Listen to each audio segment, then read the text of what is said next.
Now then, I'm going to talk to you about getting the very best cuts from a jigsaw. The jigsaw I'm using here is just a Makita cordless one. Cordless are brilliant because when you start them off, take your finger off the trigger, it just stops, but a corded one carries on for a bit. So let's say if you're cutting through a worktop and you did happen to bounce off, take your finger off this, it'll just stop straight away. But a corded one would carry on going and it could carry on banging whatever you're cutting. So these are brilliant. Blade wise, let's talk about blades for a minute. What you need, I always use the ones with the big teeth, so it really rips through the material. But what you need is blades that have a set. So that basically means each blade faces a different way, which is slightly wider than the actual metal of the blade. And a way to see this is to look at it from the back. And if you do that, you maybe can't see it now, you can see the teeth sticking out either side. But if you get the ones that don't have a set, if you do that, basically if it hasn't got a set, it's the same thickness as the metal. So, and they tend to be thinner as well. And things with jigsaws, when you're cutting, they have their own mind basically. They can bend to one side as you're cutting, and it can carry on doing that. Or if you want to go around, cut round corners, cut corners. If you're cutting round corners, they can start to bend, and with that, the blade being the same thickness as the metal, they're harder to turn. Whereas if you have got a set, as it cuts, it's wider than the thickness of the metal, so you can curve easier, if you know what I mean. Right, so I jigsaw in an unconventional way. If I'm doing worktops, you can do it normally. I'll tell you what I've got on this as well, there's a plastic cover on this that clips on and off. So if you are doing this straight onto a worktop with a certain surface, just check that there's no bits of metal stuck in this or bits of grit. Make sure it's nice and clean. But on that, if you are cutting a worktop, let's say this is a worktop in a kitchen and you're going to cut a sink out or a hob, what I do, rather than cutting straight onto the surface, I actually have some masking tape. Use that.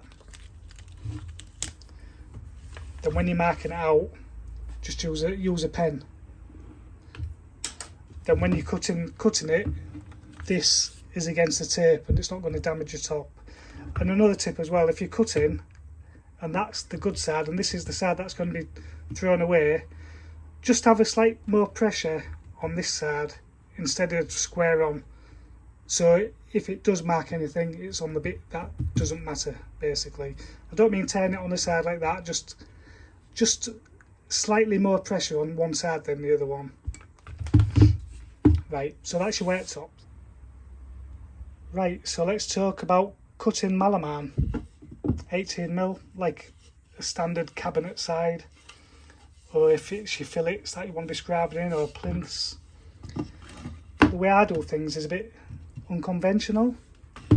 So basically when you're jigsawing, the way the blade is, if you want to cut this is going to chip like anything. Let's just do that, look. And we'll do a cut there.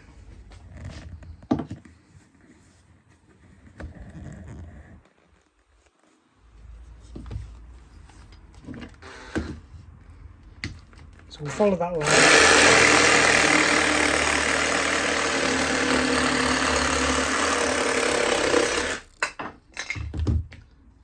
Something like that, but that's really chipped.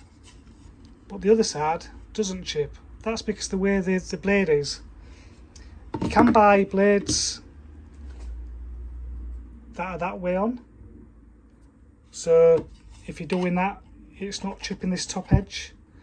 But the thing is with jigsaws, you can get kickback, and that will lend itself to giving you kickback, whereas a blade that shape is pulling itself into the wood, if you know what I mean. I mean, kickback is if you're doing this and the blade comes up and it ends up doing that and damaging all your stuff.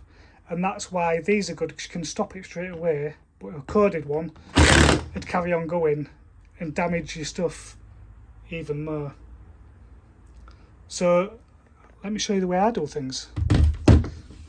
Check I've not bent that blade. Right, so if you,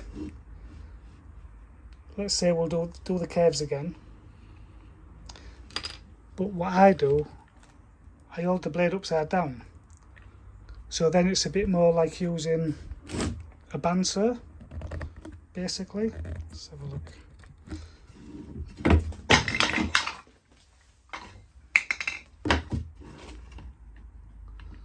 So you just do it this way, but you need to keep plenty of pressure pushing against it.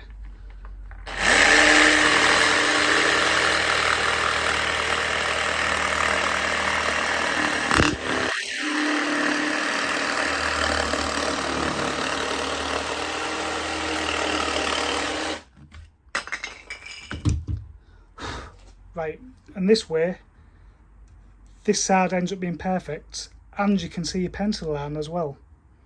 So you can see what you're doing. When you're doing it the other way, the jigsaw is hiding what you're doing.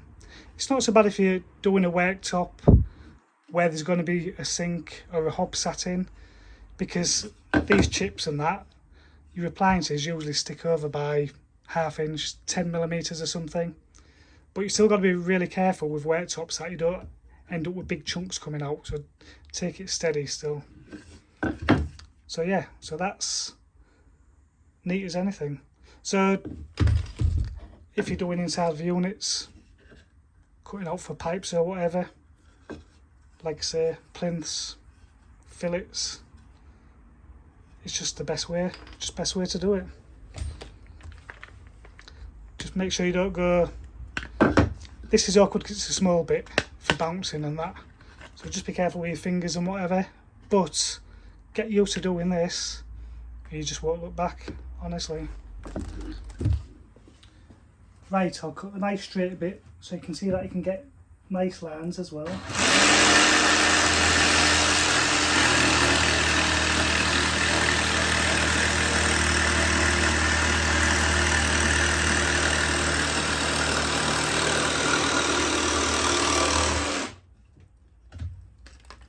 And as you're doing this as well, you can just blow the excess dust off.